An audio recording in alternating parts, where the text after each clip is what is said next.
Bienvenidos todos a otra sesión del Divageo. Ahora tenemos el gusto de contar con Vinicio Gómez, profesor de aquí de la Facultad de Ciencias. Entonces, él nos va a hablar de curvaturas de toros dobles en S3 metidos en C2. Muchas gracias, Vinicio, por aceptar la invitación. Entonces, te los dejo. Gracias, Juan Carlos. Gracias, Jesús. Gracias también, Oscar. Y bueno, pues voy empezando ya directamente. Esta plática va a ser en dos partecitas. La primera parte va a tratar del lado topológico. La segunda va a ser más propiamente geométrico. Por el lado topológico, me basé en un librito de John Milnor, Puntos singulares de hipersuperficies complejas. En una de estas hipersuperficies aparece el nudo trébol y aparece un asfibrado, y en ese asfibrado, cerrando las fibras y pegándolas, o por las opuestas, se forman toros dobles. Y todo eso está fibrado sobre la esfera tridimensional. Bueno, la, los toros se van a intersectar en el trébol y unidos van a dar la esfera tridimensional. Eso va a permitir decir más propiedades acerca de la curvatura. Bueno, primera parte, pues sobre hipersuperficies complejas. Ahorita vamos a pensar en polinomios de varias variables complejas y vamos a preguntarnos por la imagen inversa del cero. Eh, un punto que siempre es importante en las funciones son los puntos críticos. Entonces vamos a decir que un punto crítico es aquel donde todas las derivadas dan cero, y valor regular si la imagen inversa de alguna derivada parcial es distinta de cero. En el ejemplo que vamos a analizar es de un polinomio relativamente sencillo, sería z cuadrada más w al cubo. El origen resulta un punto crítico y vamos a intersectar la imagen inversa del cero con una pequeña esfera. De hecho, vamos a tomar la esfera de radio 1. ¿Y qué va a pasar al intersectar esta esfera tridimensional con la imagen inversa del cero? Aquí aunque vemos una ecuación, es compleja, entonces equivale a dos ecuaciones reales. Entonces en R4 le quito tres dimensiones por las tres ecuaciones. Vamos a tener una curva. Y esta curva que va a pasar, va a suceder que los módulos de Z y de W van a ser constantes, y eso que me va a permitir pensarlo como un toro. Z dentro, como en una circunferencia, W en otra circunferencia, y en ese sentido estamos pensando las parejas como elementos del toro. Ahora, ¿qué más podríamos decir? La curva la podemos parametrizar, y cuando damos un recorrido t de 0 a 2pi, una de estas variables complejas da 3 vueltas, la otra da 2 vueltas. Esto va a ser lo que hace justamente el nudo trébol al ir recorriendo el toro propiamente dicho. Bueno, ¿cuál es el primer teorema de la fibración que menciona Milnor en su libro? Es que en general, si tomas un polinomio de varias variables complejas y tomas un punto de la hipersuperficie compleja, la imagen inversa del cero, y si tomas una esfera suficientemente pequeña, mmm, me faltó aquí decir, bueno, debe ser CX. Bueno, ¿qué sucede? Tomamos la esfera, intersectamos, le quitamos la imagen del cero, y entonces f de z no vale cero, puedo dividirlo, y al dividirlo hago un complejo unitario. Entonces ya tengo un elemento de la circunferencia. Y entonces a cada punto de la esfera menos el trébol me da un punto de la circunferencia, y lo puedo imaginar como un haz fibrado. Las fibras van a ser la imagen inversa de cada punto de la circunferencia bajo esta función phi. Y va a resultar que es una variedad suave de dimensión real 2n. En el ejemplo que estamos analizando, la fibra va a ser una superficie. Elegí un valor, el de pi medios, por simplicidad de cómo van a quedar las ecuaciones. Vamos a tener la ecuación de la esfera, vamos a tener que quitamos a los puntos donde la función valía 0 para poder dividir, ¿no? Y estamos pidiendo que la imagen de esto sea el número i, porque corresponde al ángulo de pi medios.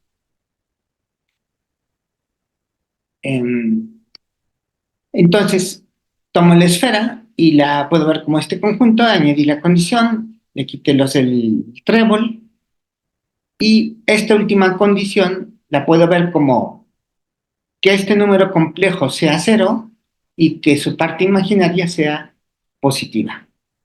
Esa es la condición sobre Z y W. Esta condición podríamos imaginarla como la unión de estas, la intersección de estas dos condiciones. Entonces me voy a fijar en esta fibra, entonces me voy a fijar cuáles son las ecuaciones reales correspondientes. Una de las ecuaciones sería la de la esfera tridimensional. Otra de las ecuaciones sería que la parte real de esto dé el número c. Lo desarrollo y lo simplifico, tomo parte real y llevo a esta ecuación. De estas dos ecuaciones que pinté en rojo, las sumo y resto, obtengo el sistema de ecuaciones en azul. Y tiene una ventaja esto, que de aquí puedo despejar x cuadrada y también puedo despejar y cuadrada.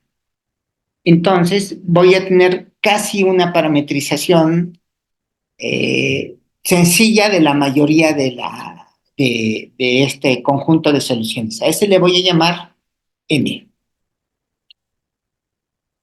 A esto lo proyecto sobre el plano V, digamos que sería el dominio de la parametrización. Se cumplen desigualdades. ¿Por qué se cumplen desigualdades? Porque como está igualado, digamos, esto es algo sumado con un positivo, si se quiere puedo despejar esta parte de aquí y dejar x cuadrada igual a un número. Debe ser algo mayor o igual que 0. Entonces de ahí salen estas desigualdades. Puedo graficar esas curvas. Los puntos que cumplen las desigualdades van a ser los que están adentro, en particular el 0, 0 va a ser un punto que satisface las dos desigualdades. Si hago u y b igual a 0, todo se cumple. Si hago u igual a 0, aquí queda 2x cuadrada igual a 1 y 2y cuadrada igual a 1. Entonces, la región que estamos buscando es el interior de este hexágono con todo y las orillas. Digamos, hexágono en el sentido metafórico, o no rígido, no euclidiano, digamos.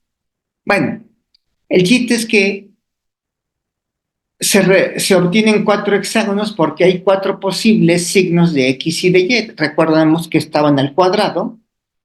Al despejar, tengo las dos raíces, positiva y negativa de x, positiva y negativa de y. Entonces voy a tener 4, por cada punto en el hexágono, voy a tener 4 puntos en mi superficie.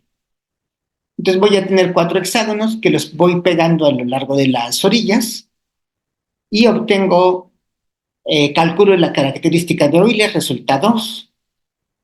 Como era solución de un sistema de ecuaciones, en este caso hay gradientes, esos me sirven de vectores normales. Voy a tener que es una superficie compacta, orientable, de género 2. A esta le voy a llamar toro doble.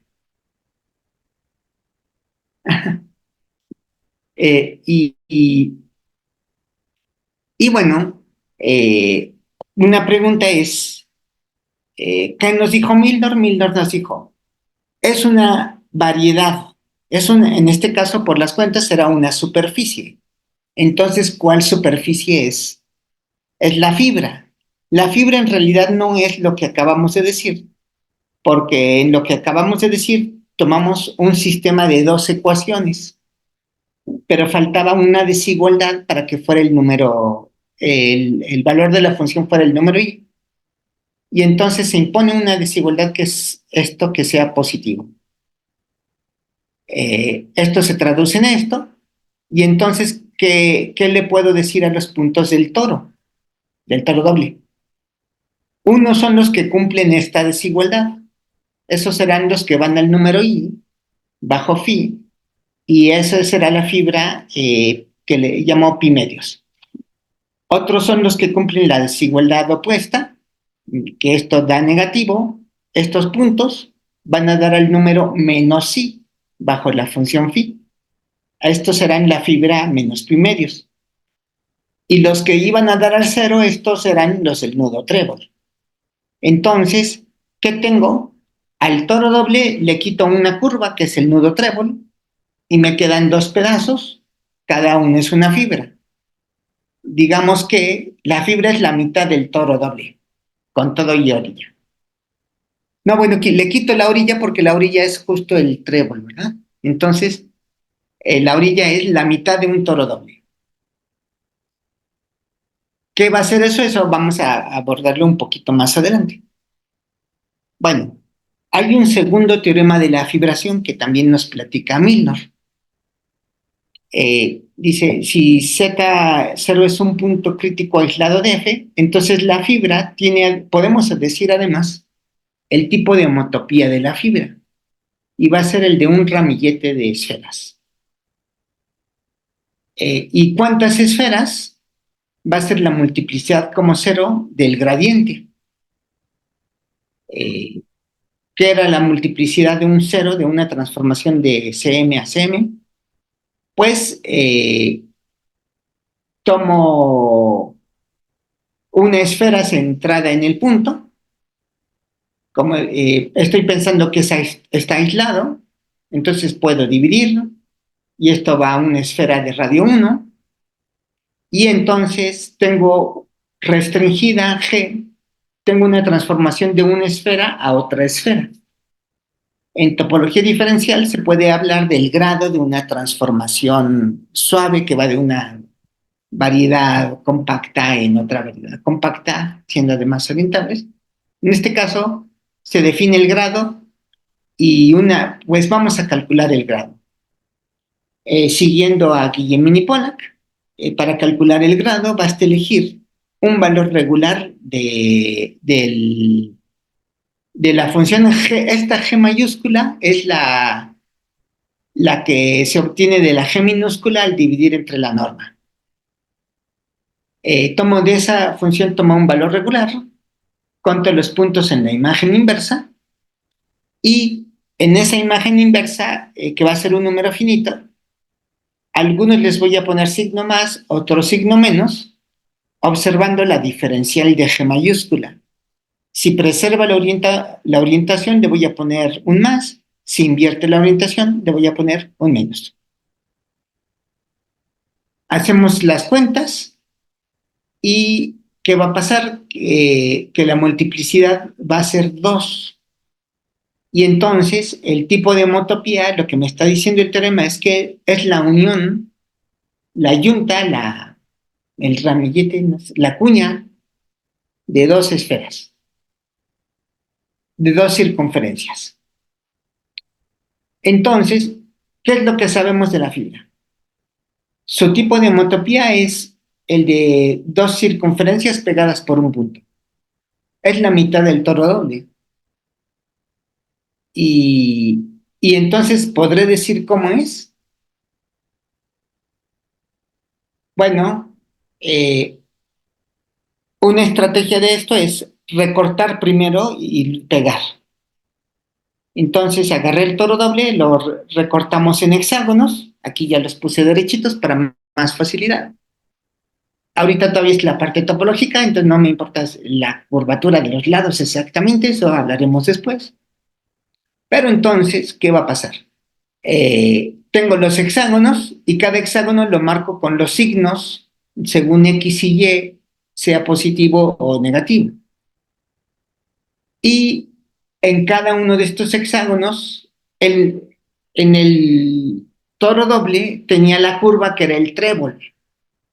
Esta curva puedo dibujarla en el toro doble y al recortar el toro en hexágonos, pedacitos de la curva van quedando en cada hexágono. Entonces va a quedar algo como esto.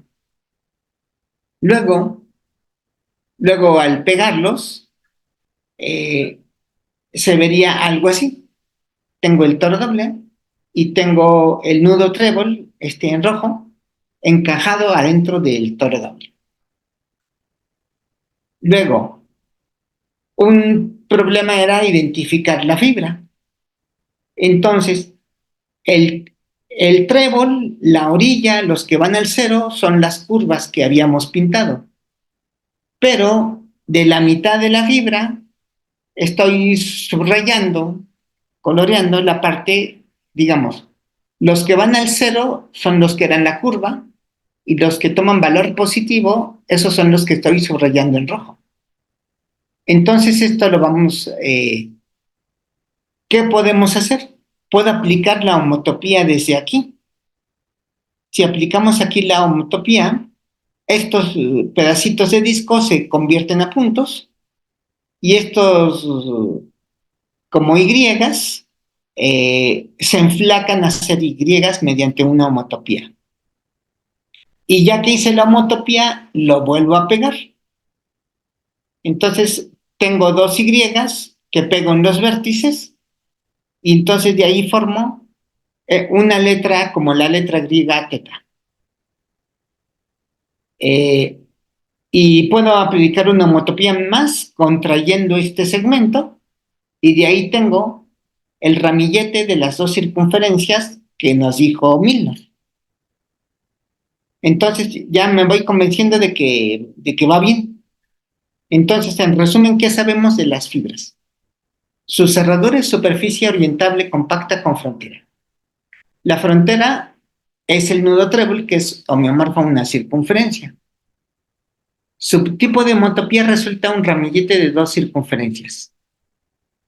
Se puede calcular la característica de Euler de la cerradura de la fibra con una formulita y que aquí va a quedar -1. Y entonces, sabiendo esta característica de Euler, se puede calcular el género y resulta 1.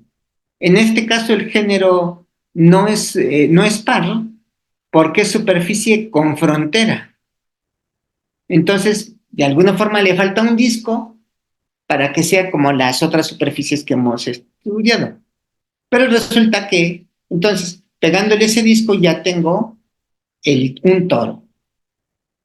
Entonces, si me olvido de cómo está encajada, la fibra será como esto, como un toro menos un disco. Luego, y aquí adentro puedo ver que tiene el tipo de homotopía de dos circunferencias pegadas por un punto, justo los que generan la homología. Bueno, todo eso fue de la parte topológica. En esta me fui más rapidito, pensando que el auditorio es más geométrico, entonces ya voy a poner el énfasis en la parte geométrica. Entonces, esta parte es el trabajo conjunto con Federico y el énfasis que voy a poner hoy lo voy a poner en la segunda forma fundamental, porque es un tema que he estado discutiendo en el curso de geometría riemanniana. Entonces, este tema, si se conectan o si lo ven los alumnos, espero que ayude para las discusiones. Bueno, de las fibras, por el teorema teníamos que son homeomorfas, por ser unas fibras. Pero una pregunta es si serán, además de ser homeomorfas, si serán isométricas. ¿Qué puedo decir de la geometría? Entonces, agarro la función de la que salieron ellas. restringo la esfera, quito los puntos donde la función valía 0, divido y obtengo, de ahí salieron las fibras. De estas ecuaciones y este caminito salieron las fibras. Ahora, si un punto está en una fibra, aquí esta división daba el número e a la i teta. Multiplico por el módulo de f y entonces llego a esta ecuación. Entonces, ¿qué diría? Que el valor de la función es un múltiplo real de e a la i teta cuando z y w es una pareja que está en la fibra f sub teta. Ahora, tenemos una acción de la circunferencia en C2. Tomo un punto de la circunferencia y lo multiplico por una pareja de complejos que está en C2. Pero la multiplicación de esta acción no va a ser multiplicar tal cual por el número e a la i alfa, sino en un caso lo elevo al cubo antes de multiplicar y en el otro caso lo elevo al cuadrado antes de multiplicar. ¿A qué vino este multiplicar por factores separados? ¿A qué va a pasar? Si le llamo z tilde y w tilde a las imágenes puedo elevar al cuadrado y elevar al cubo y sumarlo. Y por haber elevado justo esos exponentes, al final puedo factorizar el factor e a la 6 y alfa.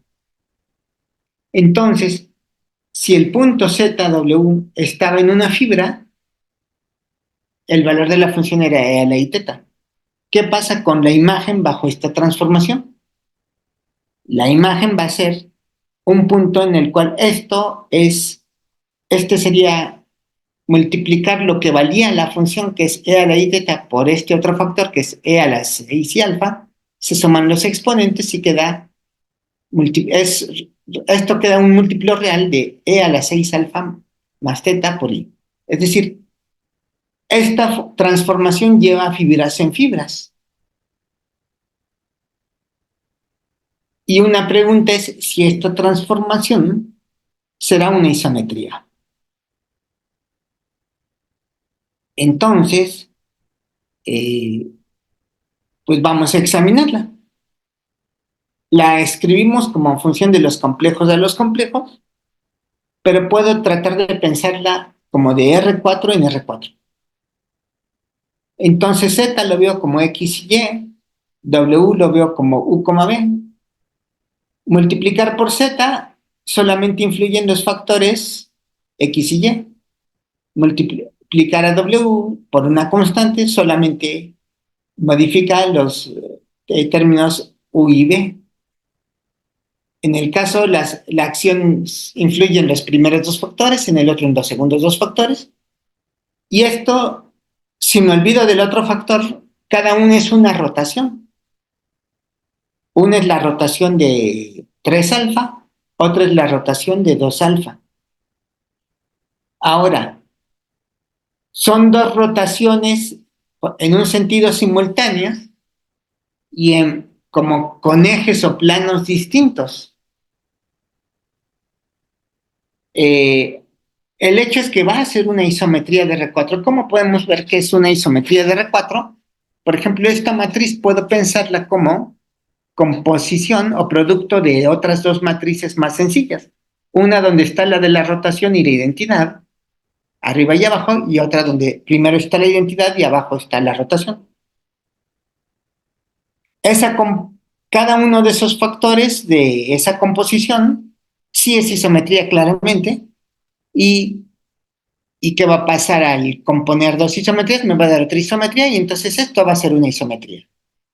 Una isometría de R4 y con esto llevé una fibra en otra. Entonces, ¿qué está pasando? Que todas las fibras son isométricas. O sea, en el haz fibrado que nos platicó Milnor, todas las fibras son isométricas. La curvatura de unos es la curvatura de otros, todo queda bajo isometrías R4. Entonces, con estudiar a una, las estudiamos a todas. Y con estudiar a uno de esos toros, estudiamos a todos. Bueno, ahora ya voy a mencionar la segunda forma fundamental. Ahorita voy a seguir a O'Neill. Su notación toma una subvariedad de una variedad mayor, ¿no? Y puedo fijarme en la conexión de Levi-Civita de cada una de ellas dos. Con esas conexiones se puede formar la segunda forma fundamental. Agarro dos campos vectoriales, le aplico la conexión, derivada covariante. Puedo tomar la que está en el espacio ambiente mayor y quitarle la parte que sería el espacio tangente. Me quedaría con la componente normal. Esta operación nos va a dar una forma bilineal y nos va a dar en cada punto una matriz de n por n, por ser forma bilineal. Digamos, en esta ecuación de abajo, ¿qué sucede? Mi, mi plano tangente, en cada punto mi plano tangente es de dimensión 2, la base está dada por dos elementos, y entonces para saber los valores de la forma bilineal, basta ver los valores en los elementos de la base. Ya serían cuatro posibles combinaciones de elementos de la base: E1 con E1, E2 con E2 y E1 con E2. Una vez que hubiera hecho esto, como los valores están en el espacio normal, si E1 y E2 fueran base del plano tangente, base ortonormal, y E3 y E4 la base del espacio ortogonal, pensando ahorita que es superficie en R4, entonces la base del espacio mayor es de 4 vectores ortonormales. Entonces, la segunda forma fundamental solamente toma valores solamente en el plano normal. Entonces, así, agrupando, puedo agrupar todo lo que sea factor del vector E3 y todo lo que sea factor del vector E4. Y si varío X, Y de forma real, esto me va a dar funciones que van a ser formas bilineales reales. Siendo más específicos, le puedo dar estos dos, llamémosle ABC, EFG a estos números, y entonces tengo las dos formas bilineales reales, van a estar asociadas a dos matrices reales simétricas. Una correspondiente a todo lo que quedó agrupado en el como múltiplo del vector E3 y otra todo lo que quedó como múltiplo del vector E4. Entonces, en cierto sentido, al trabajar con superficies en R4, puedo pensar que la segunda forma fundamental me la están dando parejas de matrices reales en cada punto. Bueno, después de ese pequeño paréntesis de la teoría en general, regreso a mi ejemplo. Tomo el toro doble en R4 y voy a tomar un punto justo el centro de los hexágonos con U y B igual a 0. En ese caso, X y Y serán 1 entre raíz de 2. Ahorita elijo los signos positivos por facilidad. Aquí bueno, le llamo phi a esta parametrización local, donde aquí estoy tomando U y B como los parámetros. Despejo X y tengo X y Y como función de U y de B. Ya una vez que hicimos eso, puedo calcular las derivadas parciales y obtengo una base del plano tangente. En este caso serán E1 y E2. Luego procedo a calcular los valores de la segunda forma fundamental. Aquí 3 y 4 van a ser los canónicos. y sus valores van a ser los de las segundas derivadas parciales. De alguna forma, la matriz ABC y la matriz EFG de hace rato tiene que ver con estas derivadas parciales. Bueno, ¿qué sucede? Está el concepto de elipse de curvatura. ¿Por qué? La segunda forma fundamental tiene asociada una forma cuadrática que se obtiene al evaluar en el mismo vector en los dos casos, en las dos entradas de la forma bilineal. Y a su vez puedo restringir o quedarme solo con W, que sea un vector tangente unitario. Es decir, esto que sea de tamaño 1, sus coordenadas puedo verlo como coseno C. Aplico la segunda forma, esta forma cuadrática. Como es cuadrática, los cosenos y senos van a quedar al cuadrado o productos de seno y coseno. Esto se puede agrupar y va a quedar el coseno del doble del ángulo y el seno del doble del ángulo. Y H, B y C van a ser vectores en el plano normal y van a ser constantes. ¿Y qué pasa si varío el vector W como un vector tangente unitario? Este W se mueve en una circunferencia. Entonces eso es mover el ángulo θ. ¿Y qué pasa si tengo tres vectores? Un vector H que me dice el centro y dos vectores B y C que me van a dar los semiejes. Muevo el ángulo θ y entonces se va describiendo una elipse en el plano generado por BC y con centro en H. ¿Qué pasa en nuestro ejemplo ya en concreto? Tomo un vector tangente unitario, hago mi cuenta y aquí va a resultar que no salió elipse, aquí me salió un punto. ¿Cuál es qué significó que me diera un punto?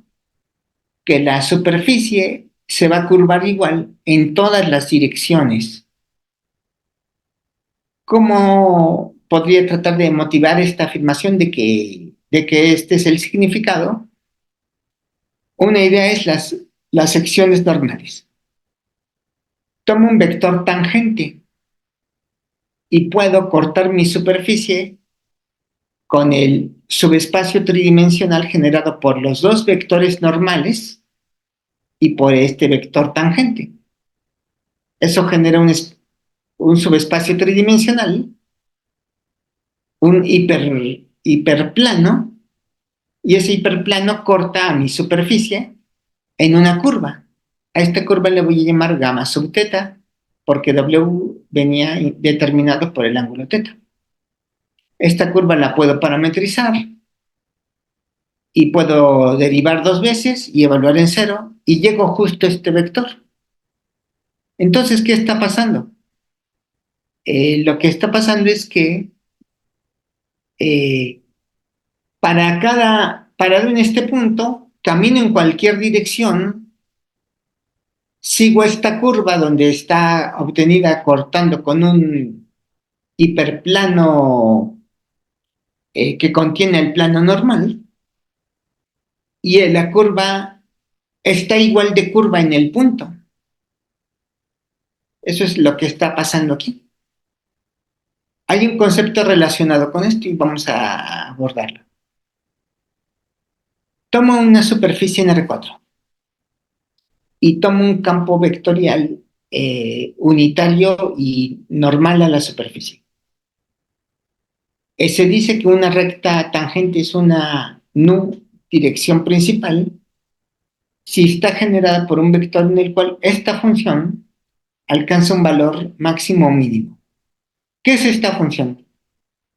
La segunda forma fundamental, al evaluar en los puntos W, W, me daba la curvatura,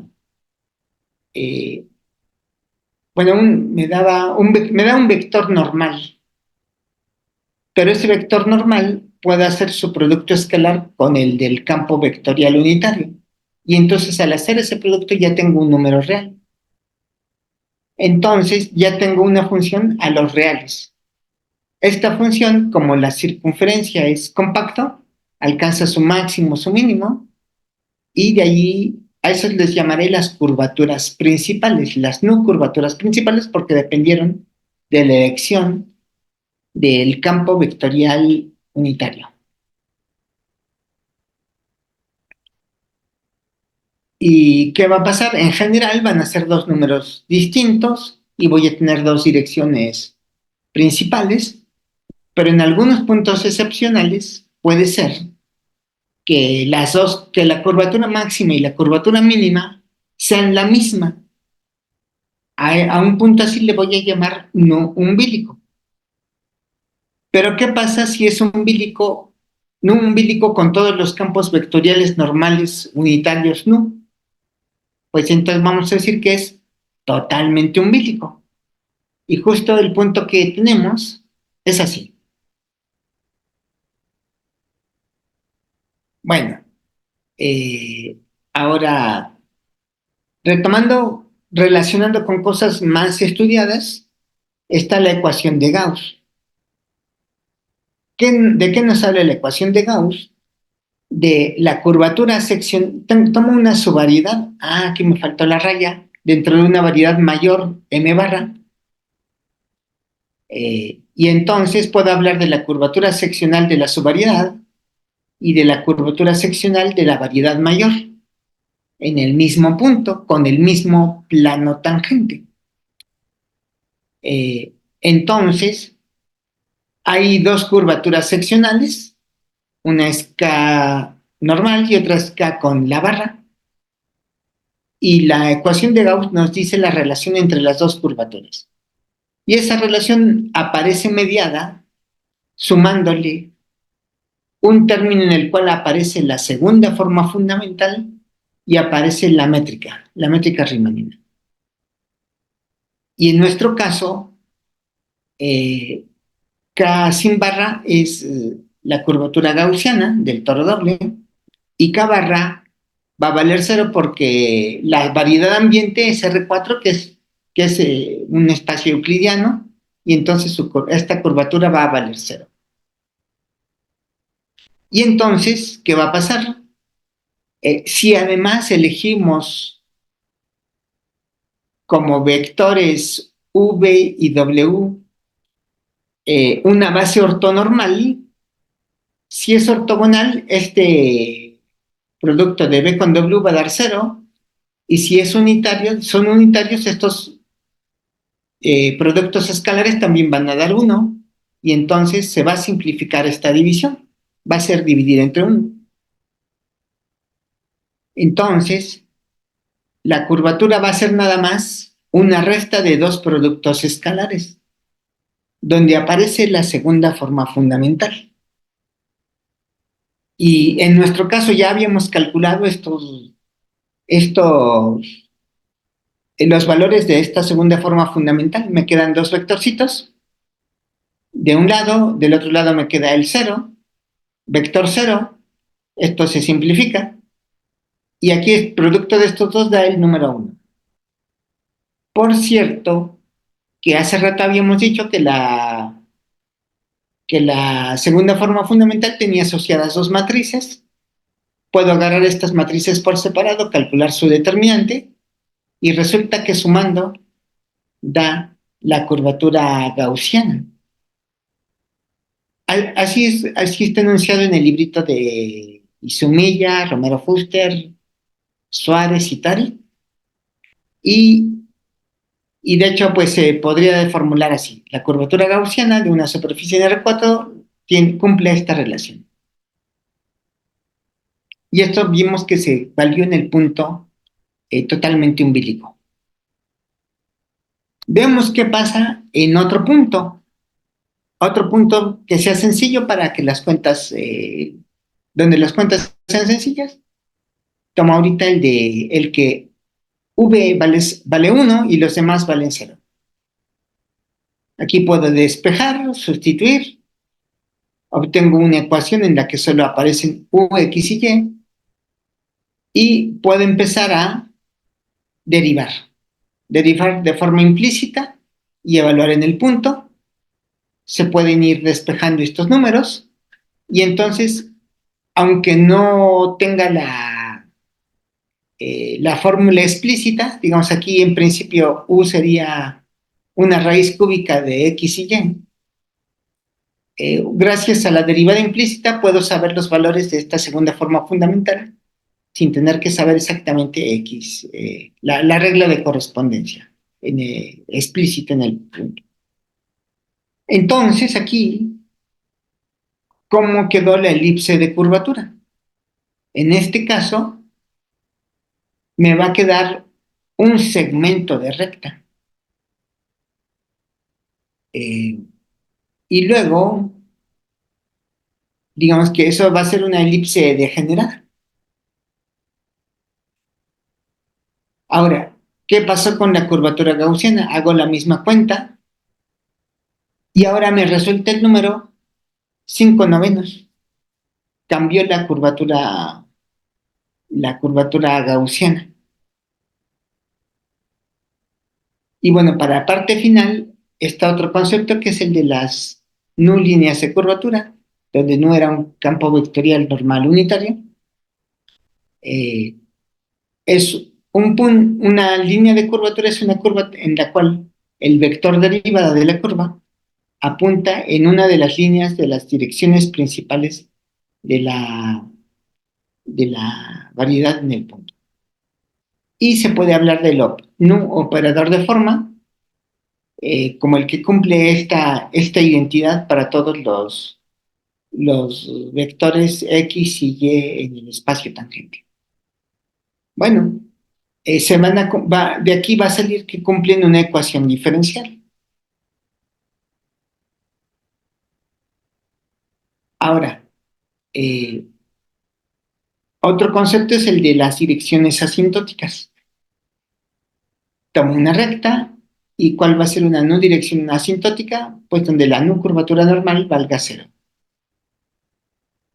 Pero, si pasa lo mismo en todos los vectores normales unitarios, voy a decirle que es dirección asintótica. Se puede ver usando la teoría de contacto que la dirección asintótica es donde la superficie tiene un contacto de orden mayor con un hiperplano en R4. Bueno, el chiste es que se puede sacar la ecuación diferencial de las líneas asintóticas.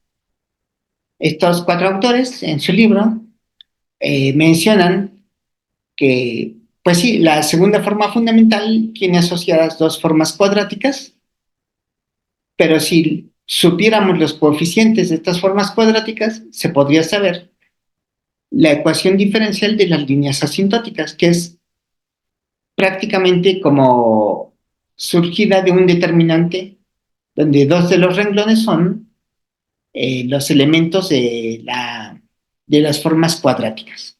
Y todo esto lo igualamos a 0. En el segundo ejemplo puedo sustituir estas formas cuadráticas y quedarían estas 2. Y puedo de ahí sacar la ecuación diferencial.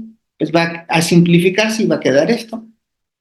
Y entonces en ese punto las direcciones asintóticas coincidirán con las de las curvas x igual a 0 y y igual a 0. Pero en el trabajo con Federico no lo hicimos así. Digamos, con Federico obtuvimos una ecuación diferencial implícita, digamos, aprovechando que está en R4, algo donde aparecen las 4 variables del espacio ambiente, y bueno, resultó una expresión así.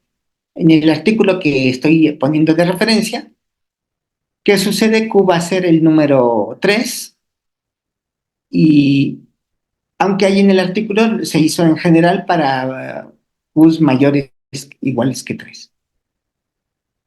Entonces el chiste es que se puede calcular esta ecuación diferencial y ¿cómo encontramos las líneas asintóticas separatrices? Pues vimos alguna intersección con un hiperplano, una variable daba cero, se simplificaban las cuentas y de ahí se podía ver que aparecía una línea asintótica. Pero el modelo con el que estamos trabajando es muy simétrico y resulta que es invariante bajo isometrías de R4. Dos son reflexiones donde le cambio el signo a X o a Y. Pero también esta rotación de ángulo pi tercios también va a dejar invariante a la variedad, a la superficie. Y entonces, ¿qué es lo que vamos a tener? Si tengo una línea asintótica, al aplicar la rotación, obtengo otras líneas asintóticas. Ya como comentario final, aprovechar que estamos en la esfera tridimensional y no la llena. Entonces toma un punto que no pase por la superficie, de ahí se puede aplicar una proyección estereográfica y llegamos a R3. Un teoremita de María del Carmen Romero Fuchster nos dice, tomas las líneas asintóticas de la superficie que está en la esfera, que a su vez está en R4, le aplicas la proyección estereográfica y obtienes una superficie en R3, pero ¿qué sucede? Que las líneas asintóticas van a la curvatura. Y entonces, eh, la imagen de nuestro toro doble que estaba en R4, bajo la proyección estereográfica, va a quedar en R3, y ahora tenemos algo en R3 del cual lo conocemos, los puntos umbilicos y las separatrices que los unen. Y bueno, pues con esto acabaría. Pues muchas gracias por su atención y si hay preguntas o comentarios, aquí estoy.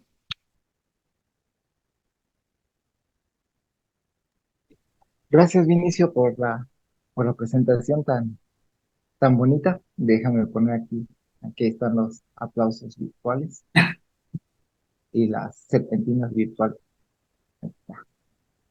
Bueno, vamos a la sesión ahorita de... Entonces, preguntas para Vinicio. A ver, aquí Chucho ya levantó la mano. A ver, Chuchi. Yo- gracias, Vini, estuvo muy, muy padre. Yo tengo una pregunta así medio también inocente. Se parece un poquito la fibración del inicio a la de Hopf. No sé si se puede poner como en términos de la de Hopf o alguna cosa así, o si hay alguna relación. Pues la verdad no lo sé, eso no lo había identificado. Ujú. Eh, habrá que estudiarlo. Va, súper, Sí, sí. súper. Muchas gracias. No, al contrario. Aquí Jonathan. Sí, ¿qué tal, Vinicio? Muchas gracias por la plática. Es así una pregunta más o menos rápida. Eh, ¿Qué es lo que pasa con la monodromía y qué es lo que pasa cuando estás cerca de un punto singular, cuando tuvieras alguna singularidad en la fibración? La monodromía imaginaría tal vez que es como que va de cualquier forma haciendo una isometría conforme te vas moviendo, pero no estoy seguro.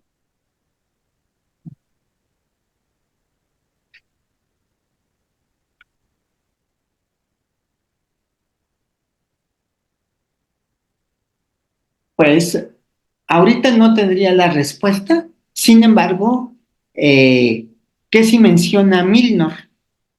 Milnor menciona cuando estudia a ver, voy a dejar de presentar y voy a presentar algo de lo de Milnor, que ahí viene para mencionarles el teoremita que puede estar relacionado con esta pregunta. Pues, ¿dónde están?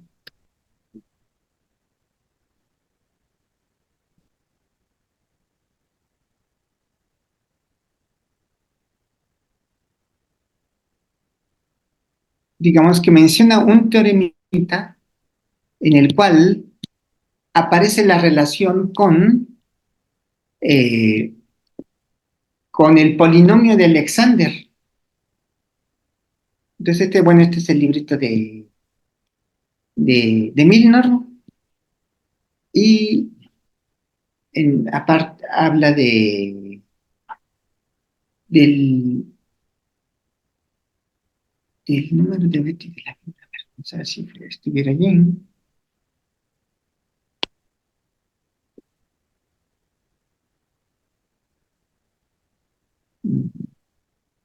Aparece justo esto, multiplicidad.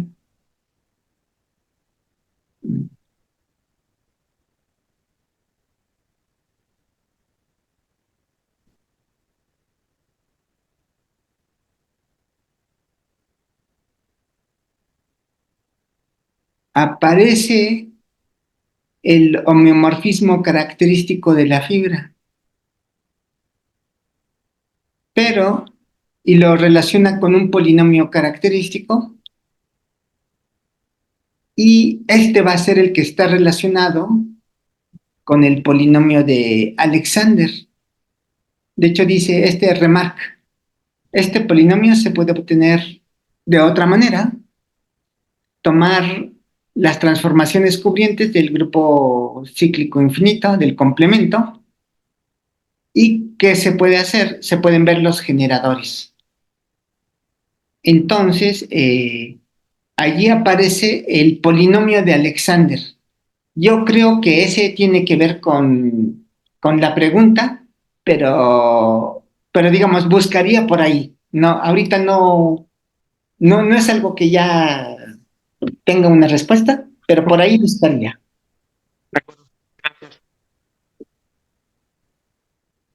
¿Alguna?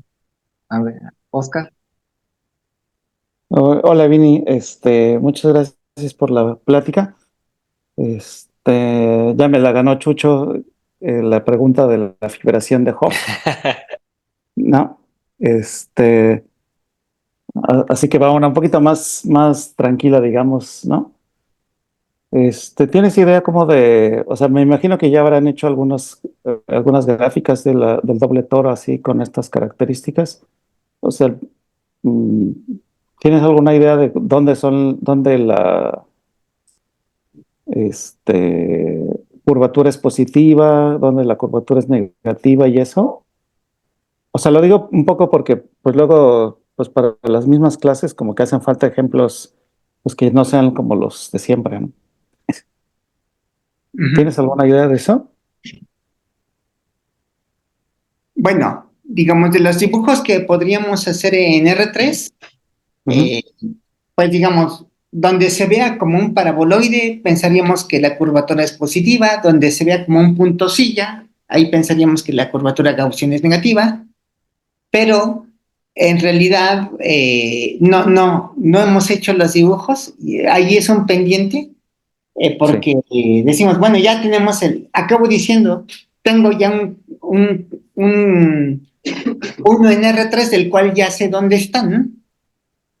Pero Ujú. sí, tal cual la gráfica exacta, pues no la he hecho, digamos, ahí ha ido, que lo he estado posponiendo, pero sí es un proyecto que no debería tardar mucho en pudiéramos hacer. Sí, porque digamos como que ya tienes pues las cuentas hechas, ¿no?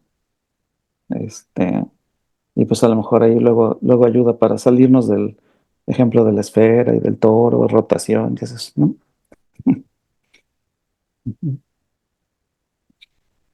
Pero bueno, sí quedó ahí la espinita de la fibración de Hopf. Ya es un tarea moral para mí. Sí, es que sí se parece, ¿no? Sí es muy parecida. Ajá, o sea, yo digo que sí, o sea, sí es como una fibración de Hopf ahí.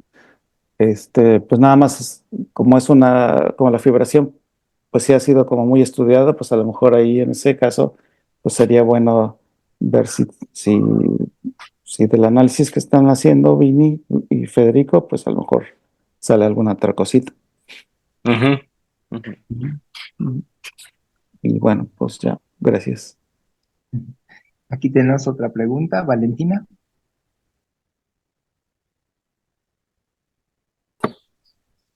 Hola, Vini. Gracias por la charla, estuvo muy bonita. Sí, justo, o sea, hablando de esto de las curvaturas, yo te quería preguntar si no habían intentado, por ejemplo, dar una parametrización de la curvatura, o sea, como dadas las ecuaciones que encontraron, o sea, quizás dar algún parámetro dependiendo del punto que agarren de la variedad y poder calcular la curvatura en cada punto. No sé si, o sea, ni siquiera sé si tenga como mucho sentido, pero No, sí, de hecho ese es como un pendiente.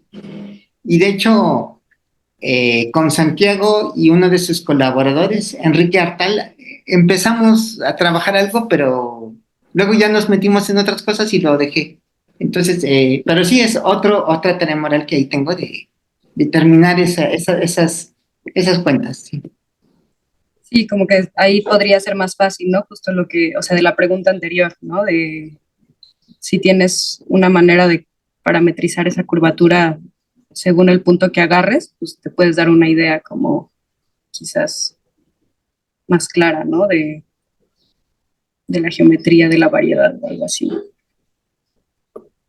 Pero sí, esa era mi pregunta. Pero sí, gracias. Gracias. ¿Alguna otra pregunta? Si no, yo sí tengo una preguntita, Vinicio. Ahí, esto que viste que todas eran isométricas y demás, para este ejemplito, ¿hasta dónde jala esto de las isometrías?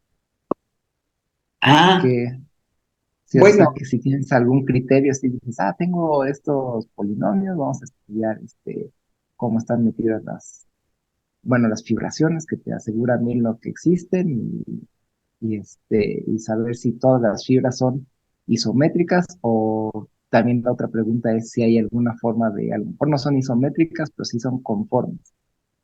Ahí vieron algo en tratar de ver cómo se comportan en general o algo así. bueno, en el trabajo con Federico era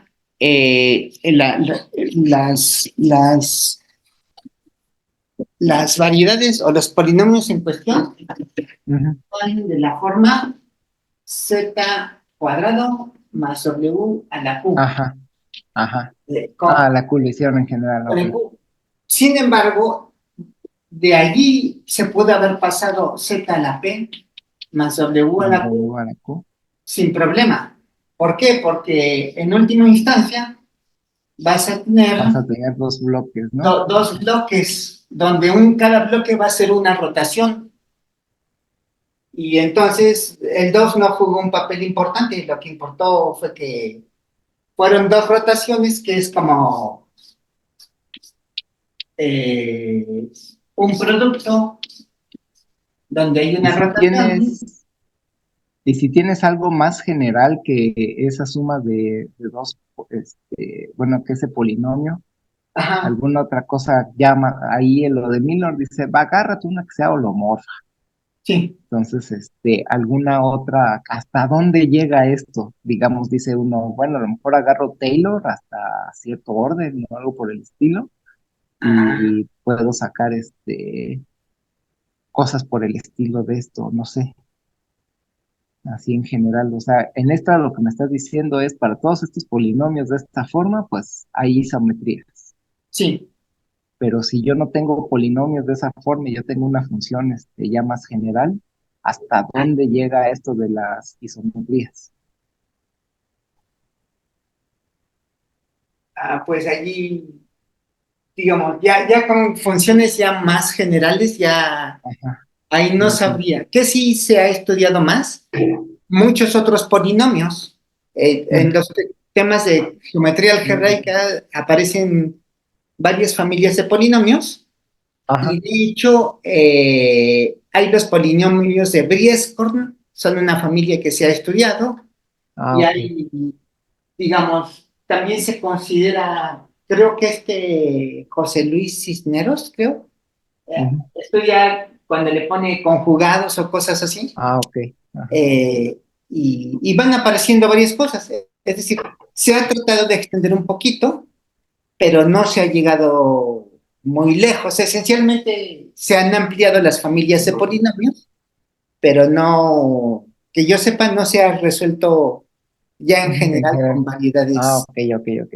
Ah, más, ya, ya. más grandes, ya no, que Mm. digamos O tampoco se sabe. a lo mejor no son isométricas, a lo mejor, como te digo, a lo mejor sí son conformes, y entonces por eso habría que estudiarlo por ahí, bueno, no sé. Habría que ver si. Ujú. Y tenemos otra, bueno, esa era mi pregunta, déjame ver aquí. Oscar. Sí, a lo mejor nada más para hacerle más comercial a la geometría, recordar un teorema bonito de Gromol y Grof que dice que si tú tienes una fibración de C3, con fibras S1 y todas las S1 son isométricas, entonces tiene que ser a fuerza la fibración de Hopf, ¿no? Mm, Y pues ya. obviamente, bueno, yo creo que si le pones que nada más sean conformes, a lo mejor es casi seguro que también sea la fibración de Hopf, ¿no? O sea, no va a haber como muchas sorpresas en caso de que la fibra sea C1, ¿no? Mm, Ya. bueno. ¿Más preguntas para Vinicio? Si no, pues le agradecemos otra vez a Vinicio, y aquí están los aplausos virtuales para Vinicio. Gracias, Vinicio, por tu plática tan bonita. Muchas gracias, Vini. Estuvo padrísima.